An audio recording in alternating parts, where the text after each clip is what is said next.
नमस्कार, सत श्री अकाल, आदाब दोस्तों। स्वागत है आप सभी का वर्क मॉम द्वारा शुरू की गई कहानियों की इस खास मुहिम में, जहां आप सुनते हैं हर दिन नई नई दिलचस्प कहानियां और उन कहानियों से आप लेते हैं एक नई प्रेरणा रोजाना।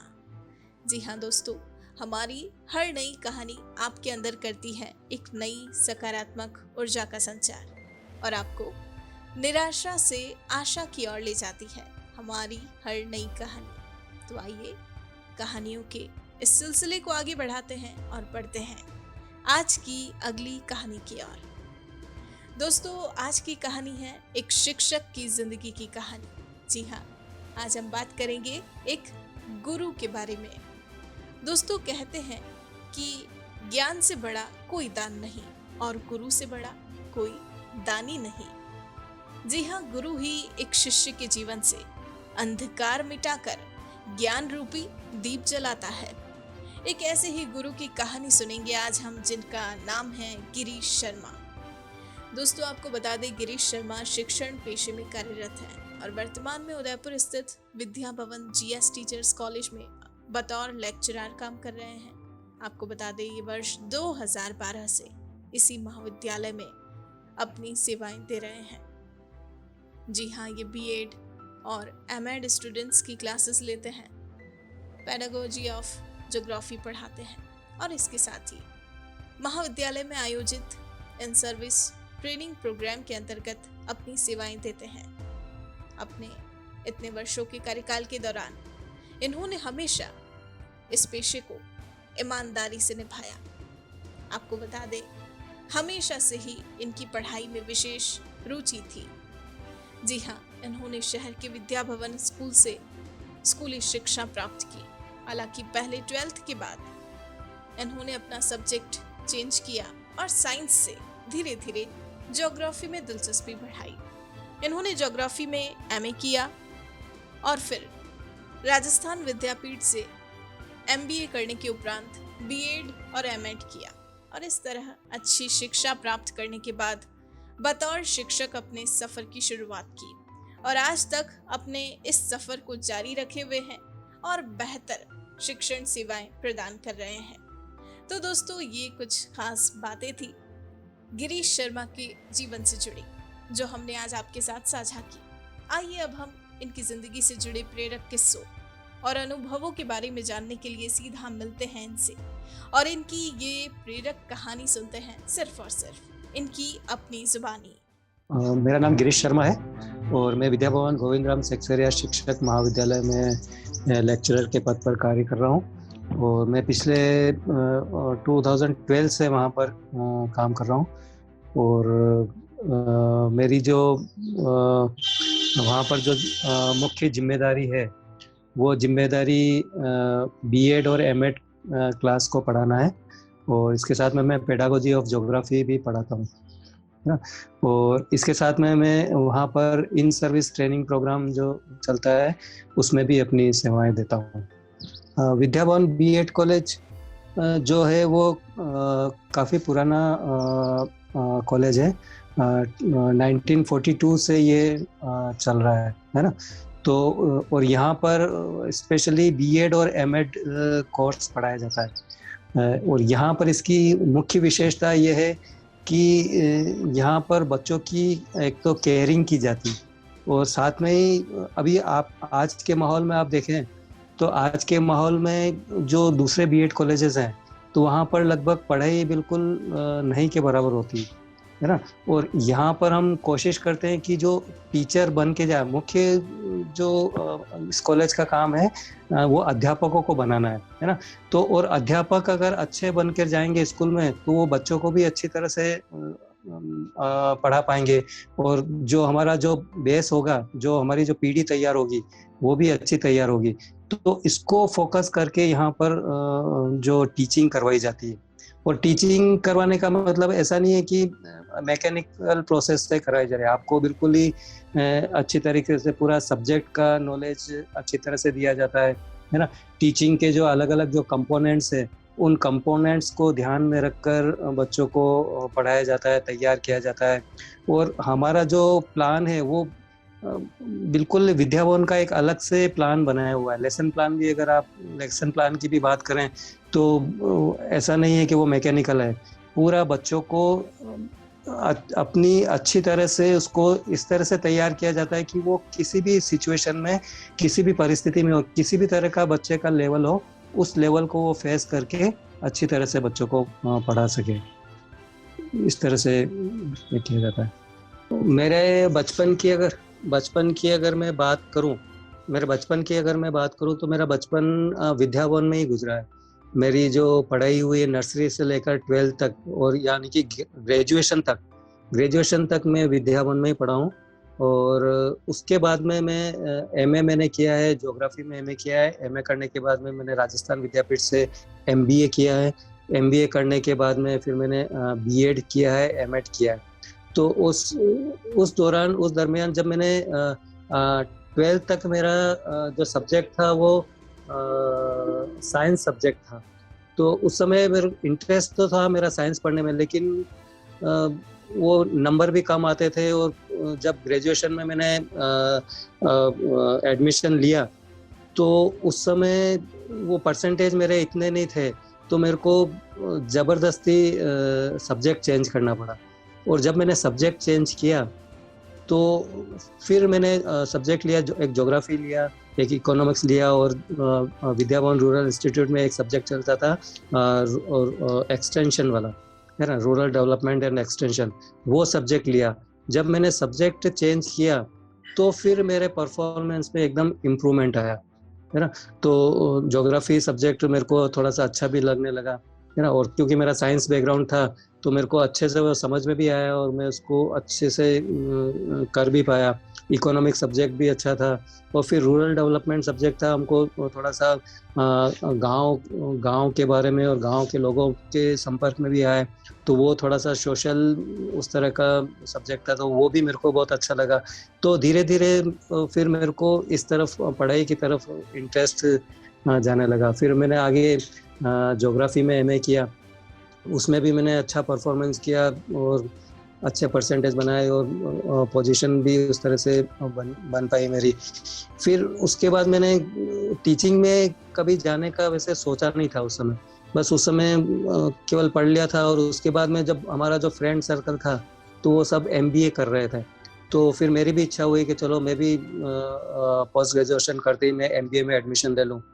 और जब मैंने एमबीए में एडमिशन लिया तो वो सब्जेक्ट भी बिल्कुल एकदम मैनेजमेंट का था और अकाउंटिंग का था, और मेरा उस तरह का बैकग्राउंड नहीं था। तो उस समय मेरे को बहुत दिक्कत आई, इधर उधर मेरे को भागना भी पड़ा। फिर मैं मतलब लगभग 1 साल तक तो मैं बहुत परेशान भी हुआ कि मैं किस तरह से उसको कराऊँ। एक मन तो किया मैंने इसको विड्रॉ कर देता हूँ, है ना।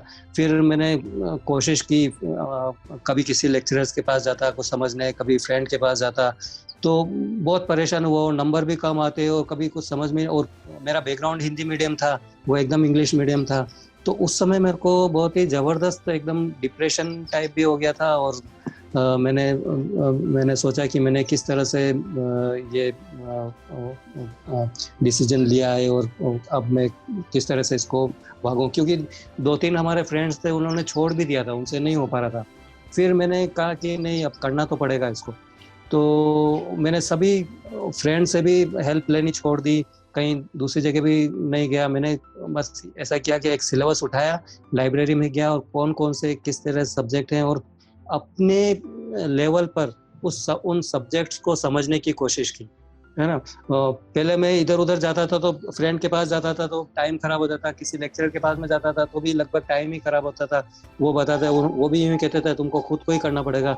तो फिर वो सारी चीज़ें छोड़कर मैंने ये डिसाइड किया कि मैं अपने लेवल पर ही करूँगा। और मैंने अपने लेवल पर सब्जेक्ट को समझा, अपने नोट्स बनाए धीरे धीरे, और फिर धीरे धीरे वो सारे, जब मैंने खुद अपने लेवल पर समझने की कोशिश की तो वो सब्जेक्ट भी समझ में आने लगे, मेरे को चीज़ें भी समझ में आने लगी, और इंग्लिश भी थोड़ा सा धीरे धीरे समझ में आने लगा, नोट्स बनाने लगा। तो और फिर जब मैंने उसको याद करना और अपने नोट्स बना के उसको करने की कोशिश की, तो मैं फिर उसको आराम से उस परेशानी से निकल पाया। तो फिर एमबीए करने के बाद में फिर वापस दिक्कत आई। एमबीए करने के बाद में मैंने जैसे ही एमबीए पास किया, और पास करते ही मेरे को मार्केटिंग में जॉब लग गया। और मार्केटिंग में मैं सुबह लगभग 8:30-9 बजे घर से निकलता था और रात को फिर आने का कोई ऐसा टाइम नहीं था, 9 बजे आता था, 10 बजे आता था, है ना? तो और दिन भर परेशान होता था और सैलरी भी कम थी और वहाँ पे ये प्रेशर भी रहता था कि आप ये चीज़ें बेचो, आप इसकी सेल्स बढ़ाओ, ये करो। मैं मारुति में था, तो बहुत सुबह-सुबह जाते ही तो ठीक-ठाक बोलते थे, लेकिन शाम को जब वापस मार्केटिंग करके आते थे या सब कुछ करके आते थे, तो फिर हमको जब सेल नहीं होती थी, तो डाँट भी पड़ती थी और अभी तक आपने एक भी गाड़ी नहीं सेल की, ये नहीं किया, और शाम को आने के बाद में बहुत सुनना पड़ता था। फिर धीरे-धीरे किसी तरह से 2 साल निकाले और उसके बाद में फिर ये डिसीज़न मैंने लिया कि ये तो अपने बस की बात नहीं है, अपने को तो कुछ दूसरा ही करना पड़ेगा। फिर थोड़ा-सा सोचा कि क्या कर सकते हैं, इतने में मेरा फिर दैनिक भास्कर में यहाँ उदयपुर में ही न्यूज़पेपर में सिलेक्शन हो गया। उस सिलेक्शन के बाद में फिर काम बहुत मेरा इंटरेस्ट का काम भी था। उसमें भी उन्होंने ये शर्त रखी कि आपको हिंदी टाइपिंग सीखनी पड़ेगी एक तो कंप्यूटर सीखना पड़ेगा और हिंदी टाइपिंग सीखनी पड़ेगी, और आपके पास 5 दिन का या 1 सप्ताह का टाइम है। 1 सप्ताह में अगर आप सीख जाते हो, तो हम आपको रख लेंगे। तो मतलब 1 सप्ताह विदिन 1 वीक में मैं हिंदी टाइपिंग भी सीखा और कंप्यूटर भी सीखा। मतलब ये पता नहीं कहाँ से मेरे अंदर से वो आया, और 1 सप्ताह के अंदर में बहुत कठिन होती है हिंदी टाइपिंग सीखना, पर कहीं विद्या भवन में ही मैं इंग्लिश टाइपिंग का ऐसा कुछ सीखा था, तो उससे थोड़ी-सी मेरे को हेल्प मिली और मैं हिंदी टाइपिंग सीख गया और फिर वहाँ पर मेरा अपॉइंटमेंट हो गया। और वहाँ अपॉइंटमेंट होने के बाद में मेरे को डेस्क पर ही काम मिला, तो शाम को हम 6 बजे जाते थे और रात को 1-2 बजे तक हमको वहाँ रुकना पड़ता था। तो मेनली मेरा काम डेस्क का ही था। सिटी से और गाँवों से जो न्यूज़ आती थी उसको एडिटिंग करना था। एडिटिंग करने के बाद में एक पेज हमको बताया गया था कि ये पेज आपको, ये जो सारी न्यूज़ है उस एक पेज पे आपको फोटोग्राफ्स वगैरह सारे लगा के आपको इस एडिशन को निकालना होता है। तो उस एक पेज का लेआउट का जिम्मेदारी भी मेरी थी। तो ये सारे करने के बाद में जब मैं आपस में रिपोर्टर का काम अलग होता था, तो रिपोर्टर से बात करता था, तो मेरे को अच्छा लगता था कि ये रिपोर्टर्स इस तरह का काम करते हैं और मतलब लोगों से मिलते हैं, वहाँ पर जाते हैं। तो फिर मेरे को भी थोड़ी सी इच्छा हुई, तो मैं सुबह उठने के बाद में फिर मैं भी खुद बाहर निकल जाता था। और जैसे मेरे को घूमने का शौक भी था और कुछ बातचीत करने का भी शौक था, तो लोगों से मिलता था इधर-उधर, जैसे साइकिल लेके निकल जाता था, पैदल ही निकल जाता था। तो वहाँ पर मैं कुछ ऐसी चीज़ें देखता था, तो वो फिर मेरे मन में कुछ आइडिया क्लिक होते थे, तो फिर मैं उसको लिख लेता था। और ऐसे लिखते-लिखते फिर जब मैंने हमारे एडिटर को बताया, तो उन्होंने कहा ये तो बहुत अच्छी बात है, आपने ये लिखा है तो हम उसको पब्लिश करेंगे। और इस तरह से मेरी न्यूज़ भी उसमें छपने लगी। तो फिर धीरे-धीरे मेरा और इंटरेस्ट भी इसमें बढ़ने लगा। फिर पर इसमें भी एक दिक्कत ये ज़रूर आने लगी कि टाइमिंग बिल्कुल सूट नहीं कर रहा था। रात को मतलब 1 बजे तो नॉर्मली बज ही जाती थी, कभी-कभी तो सुबह की 3-4 भी बज जाती। मैक्सिमम टाइम तो ऐसा होता था 4 बजे आना पड़ता था। तो धीरे-धीरे वो मतलब 3 साल लगभग मैंने काम किया। तो उस समय में जब रात में आते थे और रात में जाते थे और रात में आते थे और दिन भर सोते रहते थे, तो कभी दिन में जाना पड़ता था तो ऐसा लगता था जैसे मैं कहाँ आ गए, एकदम यूँ सपनों की दुनिया में आ गए हैं, ऐसा लग रहा, एकदम अटपटा-सा लगता है। और कहीं सोशल लाइफ नहीं, कहीं जा नहीं सकते हो, आप आ नहीं सकते हो, परिवार के साथ में कहीं जा नहीं सकते हो। तो 3 साल तो बहुत ही उस तरह के निकले। फिर सब घरवालों ने भी कहा कि ये तो अपने को थोड़ा-सा इस बारे में सोचना पड़ेगा, क्योंकि बिल्कुल सोशली आप बिल्कुल कट रहे हो और आपकी हेल्थ पर भी थोड़ा-सा नेगेटिव इफ़ेक्ट पड़ रहा है।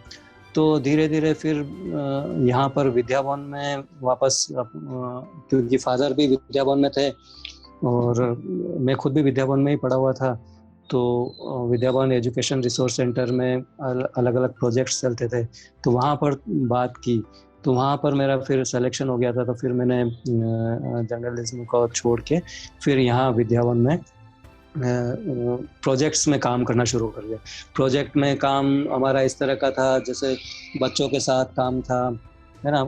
पब्लिकेशन का काम था, थोड़ा रिसर्च का काम था, डेटा इकट्ठा करने का काम था, सर्वे करने का काम था, सर्वे भी करते थे, वहाँ से डेटा इकट्ठा करके लाते थे। तो और ये सारा एजुकेशन से रिलेटेड था, और हमारा फैमिली का बैकग्राउंड भी एजुकेशन से रिलेटेड है, तो हम एजुकेशन में इंटरेस्ट भी था, उस तरह का मेरा बैकग्राउंड भी था, एमए भी किया हुआ था। तो धीरे धीरे फिर लगा कि हमको इसी लाइन में अगर हम करियर बनाएंगे तो बहुत अच्छा रहेगा। तो 4-5 साल तक तो इस लाइन में काम करते रहे।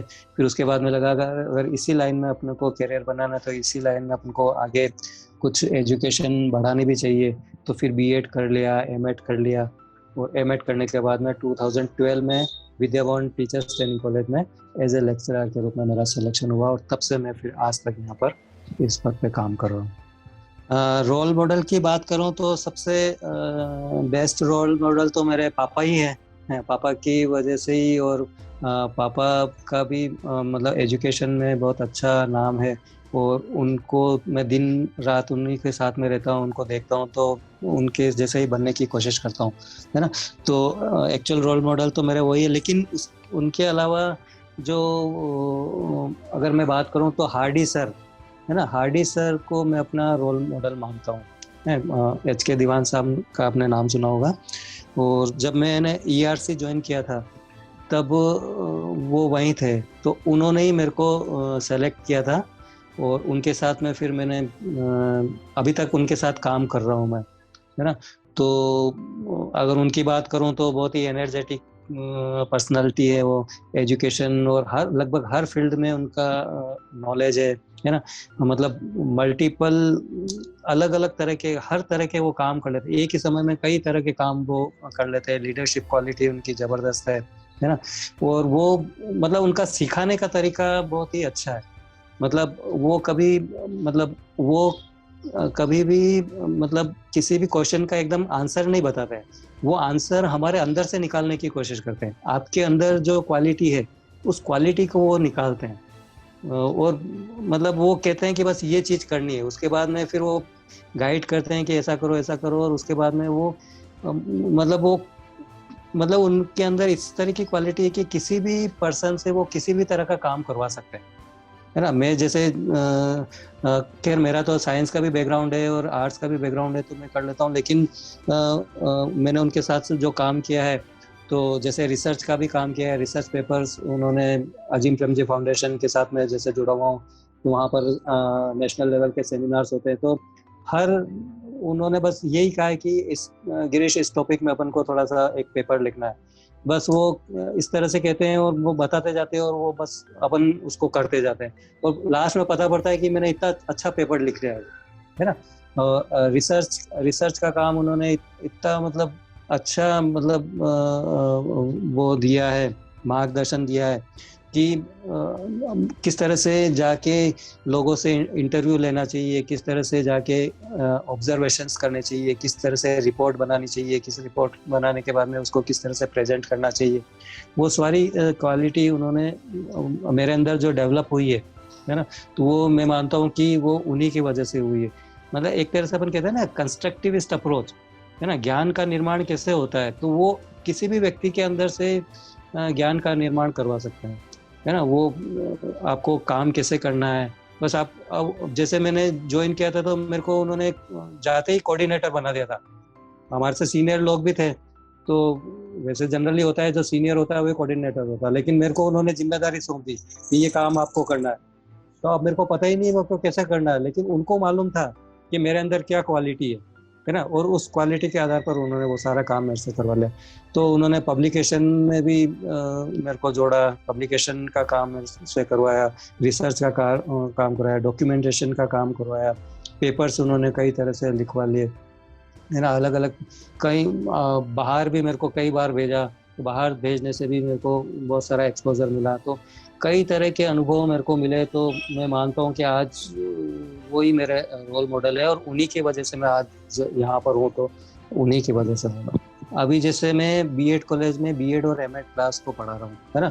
और हमारे यहाँ पर जैसे यंगस्टर ही स्टूडेंट्स आते हैं, लगभग 20 साल से 25 साल, 28 साल, 20 साल से 30 साल के बीच में जो यूथ आता है वो आता है ना। और वो जो आते हैं वो लगभग ग्रेजुएशन करके आते हैं, ग्रेजुएशन भी कर लेते हैं, पोस्ट ग्रेजुएशन भी कर लेते हैं। तो वो जो आते हैं वो मतलब इस तरह से आते हैं कि अब पता नहीं वो परिस्थिति उस तरह की है कि उनको सब्जेक्ट का नॉलेज लगभग बिल्कुल नहीं होता है। उनको लिखना भी लगभग नहीं के बराबर आता है, वो लिख भी नहीं सकते हैं।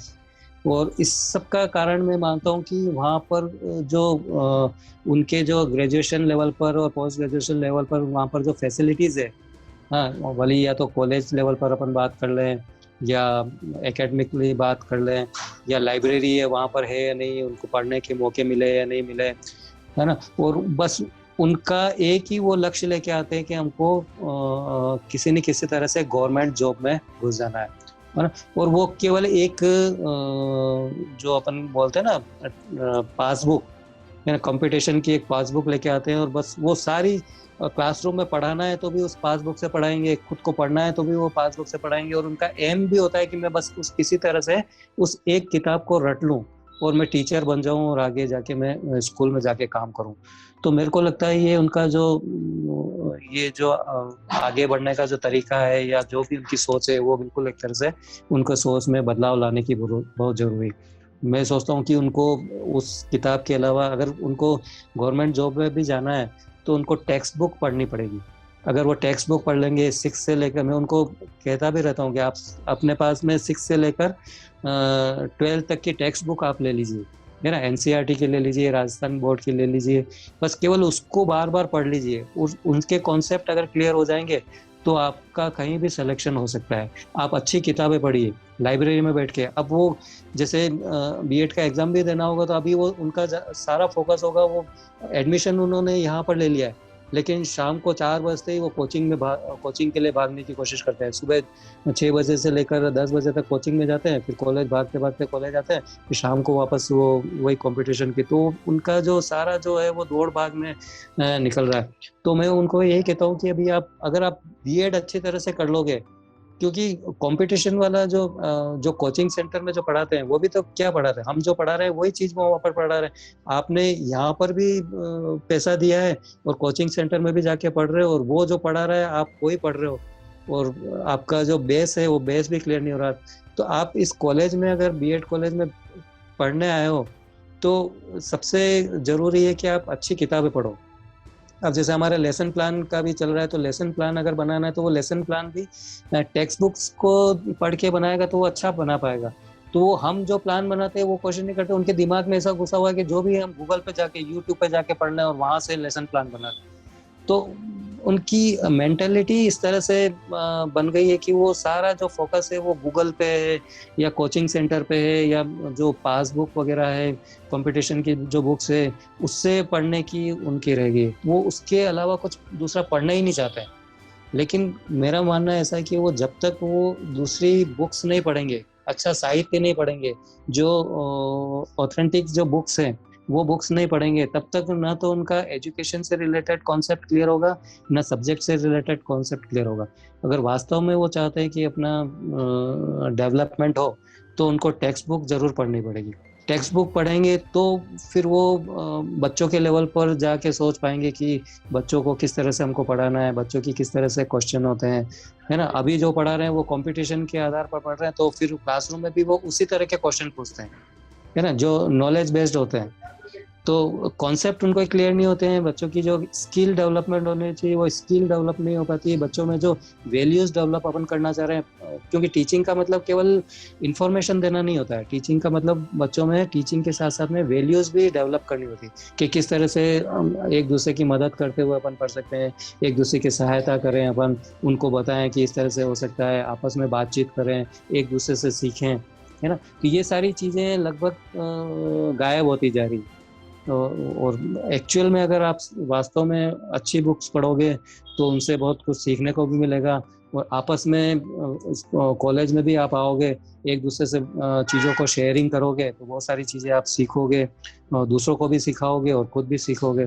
तो मैं यही उनको मैसेज देना चाहता हूँ कि आप कंपटीशन के पीछे अभी से भागना शुरू नहीं करना चाहिए। अभी तो आपने बीएड में एडमिशन लिया है, 2 साल बाद में आप जब बीएड करोगे तब जाके आप कंपटीशन दे पाओगे। तो अभी उनका ऐसा मानना है कि हम अभी से तैयारी करें तो बाद में अच्छी तरह से जैसे ही बीएड हो जाएगी तो हम बीएड तो हम ऐसे साइड में कर लेंगे, हमको तो यहाँ पे केवल डिग्री चाहिए और वहाँ पर हम वो कर लेंगे। वो डिग्री लेके उनका सिलेक्शन भी हो जाएगा, तो लेकिन फिर वो क्लासरूम में बच्चों के साथ में कितना न्याय कर पाएंगे, मेरे को लगता है कि वो इस पे उनको सोचना पड़ेगा। तो बीएड की अगर अपन बात करें, टीचिंग की अगर बात करें, तो टीचिंग को अपन को हल्के में नहीं लेना चाहिए, है ना। भले हम हमारी बात भी करें तो हम अगर बीएड के स्टूडेंट को क्लासरूम में पढ़ाने जा रहे हैं, हम खुद भी अच्छी किताबें पढ़ के जाएं, रेफरेंसेस अच्छे से तैयार करके जाएं, वो अच्छे से नोट्स बना के जाएं, उनको अच्छे से पढ़ाएं, बच्चों हर बच्चे को ध्यान में रखकर उसको बात करें, तो वो मेरे को लगता है कि उनके लिए भी वैल्यूबल होगा। और जब वो फिर ये सारी चीज़ें सीख कर फिर वो खुद स्कूल में जाएंगे तो फिर वो भी वहाँ पर जाकर उस तरह की करने की कोशिश करेंगे। और हम भी अगर अच्छी किताबें नहीं पढ़ेंगे और हम भी पास बुक से पढ़ाएंगे तो वो भी पास बुक से पढ़ाकर फिर स्कूल में भी फिर उसी तरह की प्रैक्टिस करेंगे, जो कि अभी आज के संदर्भ में हो रहा है। मेरे को लगता है कि वो बहुत ही नुकसानदायक होगा और उससे हमारी आने वाली पीढ़ी किस तरह से तैयार हो रही है वो हम देख ही रहे हैं, और आगे भी किस तरह से होगी उसका भी हम अनुमान लगाए तो जो स्थिति है वो बहुत ही भयानक लगती है। तो हमको कहीं ना कहीं इसको कोचिंग वाला जो कॉन्सेप्ट है और यूट्यूब से और ये पढ़ना चाहिए वो, पर पूरा उस पर डिपेंड नहीं रह के अच्छी किताबें पढ़नी चाहिए। मेरा यही कहना है कि अच्छी किताबें पढ़ें, अपनी लाइब्रेरी में बहुत अच्छी अच्छी बुक्स हैं, उनको पढ़ के फिर अपने नोट्स बनाकर एग्ज़ाम देंगे तो मेरे को लगता है कि वो उनके कॉन्सेप्ट भी क्लियर होंगे, अच्छे से कर भी पाएंगे और आगे भी उनके लिए बहुत ही बेहतर रहेगा। मैं जैसे विद्या भवन में ही पढ़ा हूँ, तो नर्सरी से लेकर 12th तक मैं विद्या भवन में पढ़ा हूँ। तो विद्या भवन में कई तरह के अलग अलग अवसर हमको मिले। जैसे विद्या भवन की एक विशेषता है ओपन एयर, विद्या भवन में कैंप जाता था, है ना, और विद्या भवन में हाइक जाता था, विद्या भवन में पंचायत डे होता था। तो इस तरह की बहुत अलग अलग एक्टिविटीज होती थी। और मेरा ऐसा सोचना है कि ऐसी एक्टिविटी पूरे हिंदुस्तान में कहीं नहीं होती। कैंप जाते हैं, हर स्कूल में कैंप जाते हैं, लेकिन वो कैंप इस तरह से होते हैं केवल मौज मस्ती के लिए होते हैं, वहाँ पर कुछ सीखने को मेरे को नहीं मिलता है। ओपन एयर होता है, 5 दिन का कैंप होता है। तो दूसरे मैंने जैसे बीएड दूसरी कॉलेज से किया, तो वहाँ पर भी 5 दिन का कैंप गया था और 1 दिन का कैंप भी गया था, हाइक भी गया था। बस वहाँ जाते हैं, हम खा पी के आ जाते थे और मौज मस्ती करके घूम फिर के आ जाते थे। तो वहाँ पर कोई मेरे को इस तरह का कोई सीखने का मौका नहीं मिला। लेकिन विद्या भवन में जो ये सारी जो एक्टिविटीज होती थी, ओपन एयर कैंप होता था, तो ओपन एयर कैंप की जैसे मैं विशेषता बताऊँ, एक पर्टिकुलर एक थीम पर होता था। हम किसी गांव में जाते थे और सीधे गांव के लोगों से हमको संपर्क करने का मौका मिलता था। पंचायत डे होता था, पंचायत डे में इस तरह से होता था कि स्कूल में सभी बच्चे मिलते थे और कई आपस में एक दूसरे की शेयरिंग करते थे, कभी खाना लाते थे, कभी गाना भी होता था, कभी हम घूमने भी निकल जाते थे, है ना। तो ये सारी चीज़ें बहुत सारी हमको सीखने को मिली। तो मुझको लगता है कि वो चीज़ें अब उस समय की बात करें, आज के समय में बात करें, तो वो बहुत सारी चीज़ें चेंज हो गई है समय के साथ में। लेकिन मुझे लगता है कि वो जो एक्टिविटी है, जैसे हमारे बीएड कॉलेज में भी ओपन एयर जाता है, तो हम केवल घूम के नहीं आ जाते, हम 5 दिन वहाँ पर रहते, तो वहाँ पर हम गांव के लोगों के संपर्क में आते हैं। गांव जो हम वास्तव में जो चीज़ें टेक्स्ट बुक में पढ़ते हैं, वहाँ पर हम उसको रियल लाइफ में पढ़ने की कोशिश करते हैं। कि जैसे मैं बात करूं कि हम जैसे मैं ज्योग्राफी का हूं, तो वेदर स्टेशन की अपन बात करते हैं या नाइट स्काई ऑब्जर्वेशन की बात करते हैं, तो यहाँ पर हमको उस तरह के मौके नहीं मिलते। लेकिन हम जब ओपन एयर में जाते हैं तो रात में हम भी होते हैं, बच्चे भी होते हैं और रात में आकाश भी होता है। तो हम थोड़ा सा जो हमारा जो कैंप का जो प्लेस होती है उससे थोड़ा सा दूर चले जाते हैं, जहाँ पर लाइट वगैरह कम होती है। तो हमारा जो ज्योग्राफी का 15-20 बच्चों का जो ग्रुप होता है, तो वहाँ पर हम लेके चले जाते हैं और नाइट ऑब्जर्वेशन करते हैं आकाश का। तो किस तरह से प्लैनेट्स हैं, दूसरी आकाश गंगा जैसे हैं, स्टार्स हैं, किस तरह से उसमें कब कब वो दिखते हैं, फिर एक पूरा एक चार्ट भी बना लेते हैं। दूसरे जो तारामंडल है वो भी हम देख लेते हैं, ध्रुव तारा कैसे पहचानते हैं वो पहचान करने की हम बताते हैं। तो ये सारी चीज़ें स्टूडेंट्स अपने स्कूल लेवल ग्रेजुएशन लेवल तक पढ़ के तो आते हैं, लेकिन उनको व्यवहारिक ज्ञान एक तरह से नहीं होता है। जब हम उनसे पूछते हैं कि क्या तुमने ध्रुव तारा देखा है, तो वो बोलते हैं हाँ देखा है। तो कहाँ देखा है? उत्तर में होता है। कैसा होता है? बहुत चमकीला होता है। जब उनको कहते हैं इसको पहचानो इतने तारे में, तो वो पहचान नहीं पाते हैं, है ना। तो वो जो व्यवहारिक बातें होती है, वो सारी व्यवहारिक बातें हमको वहाँ पर सीखने को मिली। ये सारी बातें हमको कैंप में सीखने को मिली, ओपन एयर में सीखने को मिली। अभी जब हम जैसे मैंने आपको बताया कि ईआरसी में आते ही मैं एकदम उस फेमिलियर हो गया, क्योंकि वहाँ पर हमको सर्वे करना पड़ता था। तो वो सारी चीज़ें हमको जब हम बचपन में स्कूल में थे, तभी हमको वहाँ सिखा दी गई थी कि आप गांव के लोगों से मिल के आओ, वहाँ की क्या प्रॉब्लम्स है, उन प्रॉब्लम्स के बारे में पता लगा के आओ, वो उनको किस तरह की दिक्कतें आ रही है वो पता करके आओ। फिर हमसे वो सॉल्यूशन पूछते थे कि अच्छा इस तरह की दिक्कत आ रही है तो आपका क्या सॉल्यूशन होगा इसका। तो वो हमको वहीं सोचना सिखा देते थे। आज के बच्चों को कोई भी प्रॉब्लम आती है तो वो सीधे गूगल की तरफ भागते थे, और हमको उस समय वो सोचना सिखाते थे, अच्छा इस तरह की प्रॉब्लम आ रही है तो आपका क्या सॉल्यूशन होगा। अब हर बच्चे का सॉल्यूशन अलग अलग हो सकता था। वो प्रेजेंट करवाते थे, अच्छा आप बताओ आपका क्या सॉल्यूशन होगा, आप बताओ आपका क्या सॉल्यूशन होगा। तो इस तरह से बहुत सारी बातें बच्चों के दिमाग से निकल कर आती थी, है ना। और वो कई बार तो ऐसी चीजें निकल कर आती थी कि हम उसका वो कर भी नहीं सकते कि यार ऐसा भी हो सकता है ना। तो ये सारी बातें अपन को अभी बच्चों को सिखाने की जरूरत है। बच्चों को सोचना अपन सिखाएंगे, है ना, प्रेजेंट करना सिखाएंगे। हम सारा डेटा इकट्ठा करके आते थे, फिर उसकी रिपोर्ट बनाते थे। रिपोर्ट बनाने के बाद में उसको सारी उसकी शेयरिंग कर देते। ज्योग्राफी का ग्रुप अलग होता था, साइंस का ग्रुप अलग होता था, लैंग्वेज का ग्रुप अलग था, पॉलिटिकल साइंस का ग्रुप अलग था, हिस्ट्री का अलग था। तो सभी जो ग्रुप थे वो गाँव में जाते थे और अपने लेवल पर वो सारा डेटा इकट्ठा करके लाते थे, और पूरे गांव का एक 4 दिन में पूरा गांव का एक डेटा इकट्ठा हो जाता, और फिर उसको एक रिपोर्ट के रूप में प्रेजेंट करते थे। तो वो गांव वाले भी देखने लग जाते, अरे इन्होंने तो 4 दिन में पूरे गांव की पिक्चर सामने ला के रख दी, क्या प्रॉब्लम्स है और क्या सॉल्यूशन हो सकते हैं और किस तरह से कर सकते हैं।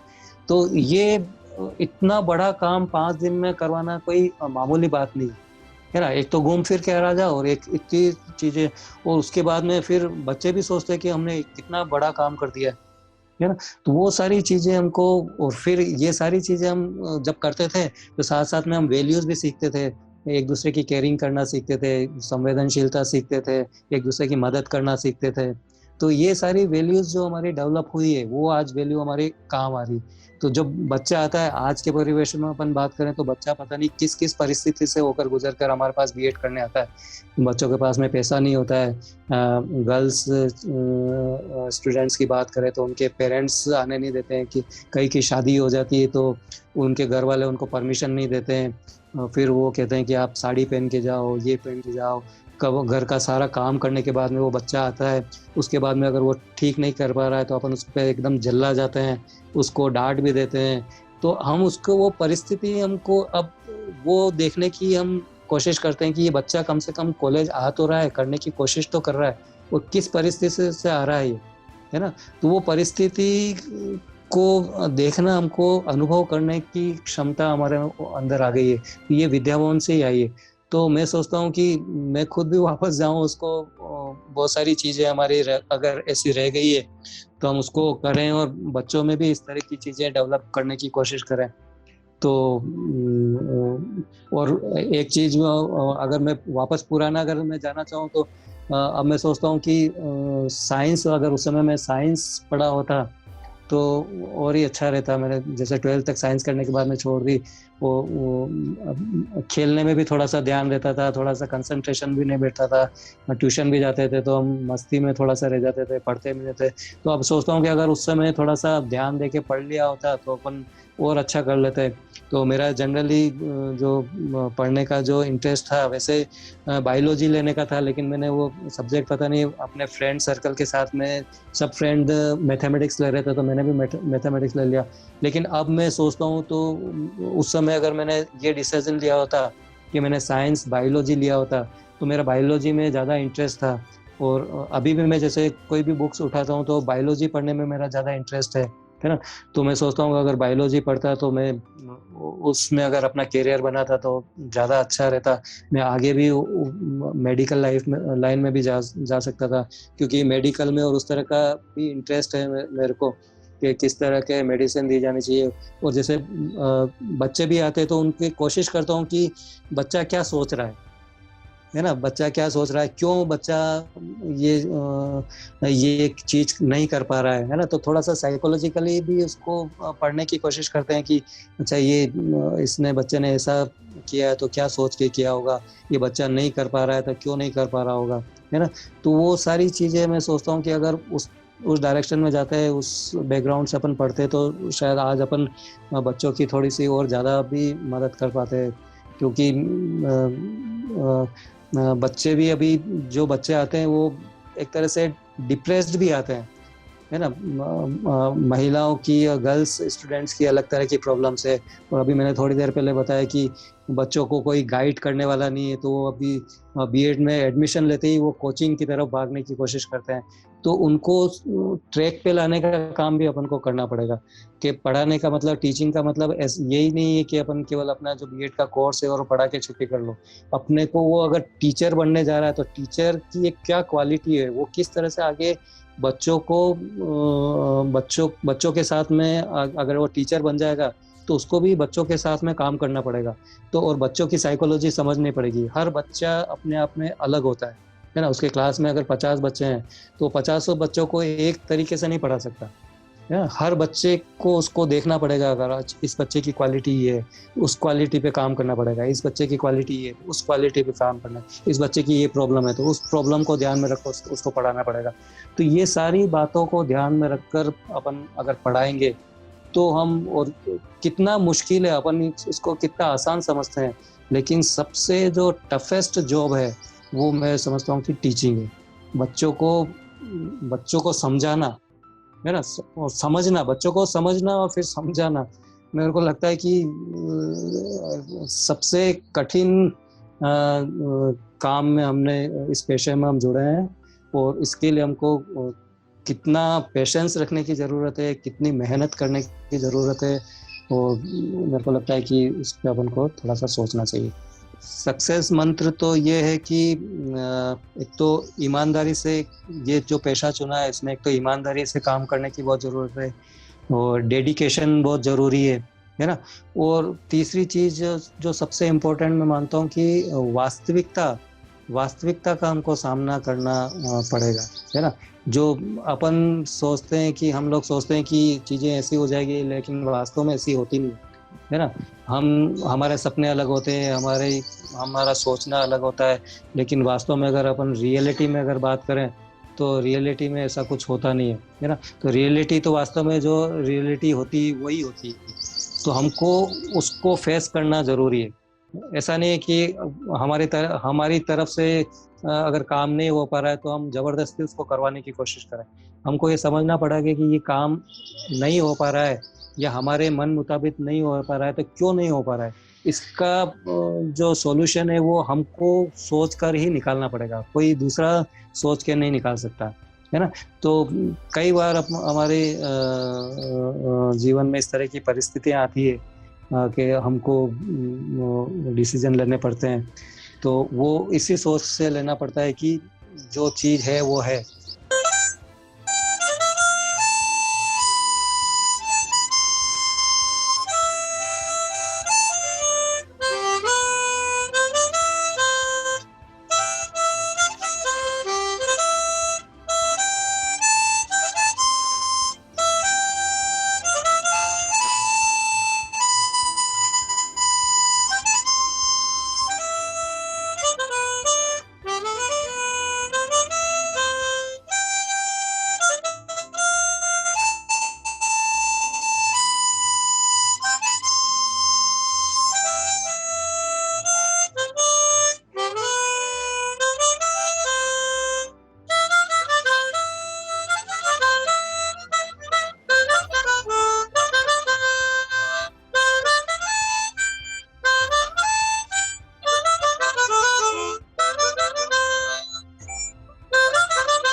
तो मेरे खाली समय में 2-3 तरह के इंटरेस्ट मेरे को हैं। फोटोग्राफी का स्टूडेंट हूँ तो मेरे को आउटिंग एक तरह से बहुत पसंद है।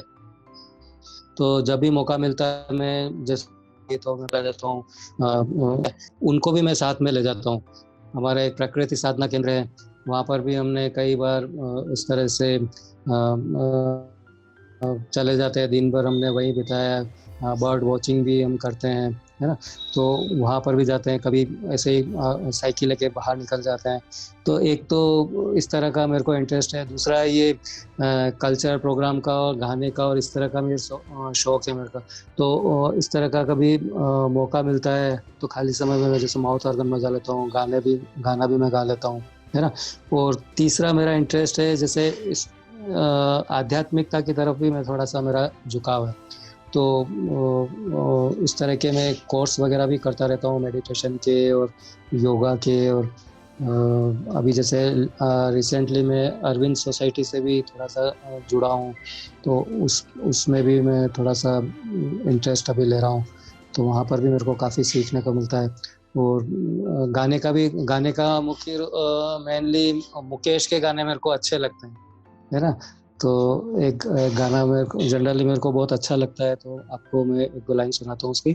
सुहानी चांदनी रातें हमें सोने नहीं देती, सुहानी चांदनी रातें हमें सोने नहीं देती, तुम्हारे प्यार की बातें हमें सोने नहीं देती, सुहानी चांदनी रातें हमें सोने नहीं देती, तुम्हारे रेशमी जुल्फों में दिल के फूल खिलते हैं, तुम्हारी रेशमी जुल्फों में दिल के फूल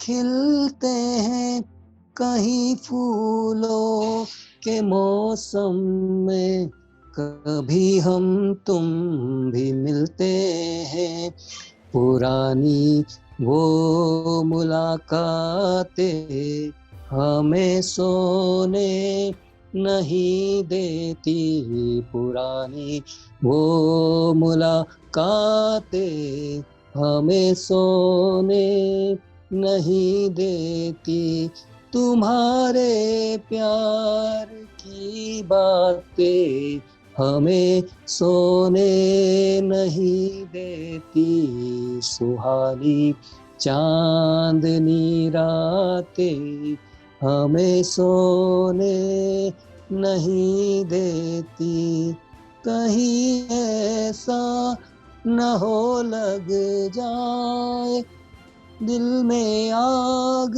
पानी से, कहीं ऐसा न हो लग जाए दिल में आग पानी से, बदले रास्ता अपना घटाए मेहरबानी से, के यादों की ये बरसातें हमें सोने नहीं देती, के यादों की ये बरसातें हमें सोने नहीं देती, तुम्हारे प्यार की बातें हमें सोने नहीं देती, सुहानी चांदनी रातें हमें सोने नहीं देती। ये इंटरेस्ट भी मेरे को विद्या भवन से ही मिला है। मतलब म्यूजिक की क्लास विद्या था, तो वहाँ पर हारमोनियम और गिटार सिखाया जाता था। तो मैं स्कूल के बाद में कभी कभी खेलने भी जाता था, और खेलने के बाद में फिर 1 घंटे की क्लास रेगुलर होती थी। तो वो मैं स्कूल के बाद में अटेंड करता था। तो वहाँ से मेरे को हारमोनियम भी मैं सीखा, गिटार भी सीखा और फिर वो जो उसका जो बेस बना, तो एक बार पता नहीं मेरा कोई फ्रेंड था, वो माउथ ऑर्गन बजा रहा था, तो मेरी भी इच्छा हुई कि मैं भी माउथ ऑर्गन बनाऊँ, तो मैं बाज़ार से खरीद के लेके आ गया और खरीद के लेके आ गया। मैंने अपने आप इसको माउथ ऑर्गन भी सीख लिया, मतलब किसी ट्यूटर की ज़रूरत नहीं पड़ी। तो मेरे को लगता है कि वो विद्यावन का ही वो कहीं न कहीं इस तरह से रोल है, वो इस तरह की मेरे को अपॉर्च्युनिटी अवेलेबल कराई, तो इस तरह का इंटरेस्ट भी मेरे को इसमें मिला।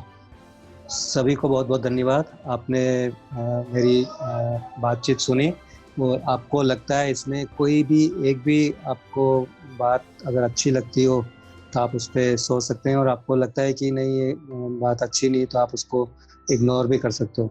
लेकिन ये ज़रूर कहना चाहूँगा कि अगर आप टीचिंग प्रोफ़ेशन में हैं, तो हमको बच्चों की केयर ज़रूर करनी चाहिए और बच्चों उस आगे का टारगेट रखे कि हमारे जो बीएड के स्टूडेंट हैं वो किस तरह के टीचर्स तैयार करेंगे, उसको ध्यान में रखकर हमको थोड़ा-सा उनके साथ में संवाद स्थापित करने की कोशिश करनी चाहिए और केवल पढ़ाना ही नहीं चाहिए, उनके अंदर थोड़ा-सा कॉन्सेप्ट भी क्लियर करें अपन, स्किल्स भी उनकी डेवलप करें और साथ सबसे जो इम्पोर्टेंट चीज़ है उनमें वैल्यूज़ भी डेवलप करने की कोशिश करें। Thank you so much. दोस्तों, आप सुन रहे थे गिरीश शर्मा की सफलता की कहानी, सिर्फ और सिर्फ इनकी अपनी जुबानी। ऐसी ही प्रेरक कहानियां रोजाना सुनने के लिए हमारे चैनल को सब्सक्राइब करें और बेल आइकन जरूर दबाएं। और अगर आज की ये कहानी आपको पसंद आई है तो इसे लाइक, कमेंट और शेयर करना ना भूलें दोस्तों। वर्क मॉब आपको दे रहा है एक सुनहरा मौका अपने विचारों को व्यक्त करने का, अपने अनुभवों को साझा करने का और अपनी जिंदगी की कहानी देशवासियों तक पहुंचाने का। तो आइए और जुड़िए आप भी इस मुहिम में हमारे साथ और अपनी कहानी से दीजिए सभी को एक नई प्रेरणा। Let's inspire together, we can, India can. जी हाँ दोस्तों, आपकी कहानी में ताकत है लोगों का जीवन बदलने की। तो सुनाइए अपनी कहानी और ले आइए लोगों के जीवन में आशा की एक नई किरण। कीजिए सभी को इंस्पायर। फिलहाल वक्त तो चला है आप सभी से इजाजत लेने का, लेकिन बहुत जल्द एक बार फिर होंगे हाजिर एक नई कहानी के साथ। तब तक के लिए आप बने रहिए हमारे साथ, देखते रहिए कहानियों का हमारा ये खास कार्यक्रम और लीजिए हर नई कहानी से हर दिन एक नई और सच्ची प्रेरणा। नमस्कार।